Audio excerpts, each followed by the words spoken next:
立法院在去年底修正通過財劃法了後，這新竹市呢，佮加上原底市政府的預算，攏總是有786億，扣掉這支村的暗算，猶閣會剩36億。時代力量的議會黨團呢，就指出講，閣有遮濟錢會當使用，真濟基層的建設呢，今嘛攏咧等錢，也毋過煞無看到市政府提出啥物款的計劃。預算剩餘非正經，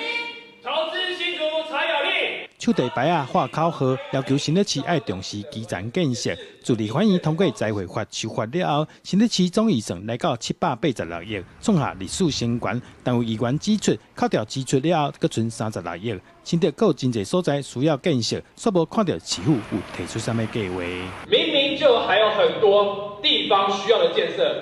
需要有經費的挹注，不應該把這些預算的剩餘當作政績，應該要將這些錢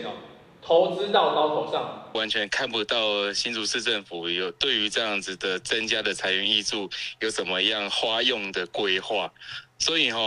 這個藍白立委在中央吵着這個要多分配給補助地方財源這件事情，在地方來看完全是兒戲。有議員舉例有學校鐵門早就壞去，不過市府說講無錢通修理，而且也認為照你講，預算一般攏是無夠用較濟，哪有可能閣會存遮濟錢？有學校的校門，它的伸縮鐵門壞掉，關不起來，這是影響校安的問題耶。結果呢，學校跟教育處說，我們的鐵門壞掉了，修繕費用大概12萬，卻已經被教育處告知我們沒有修繕經費。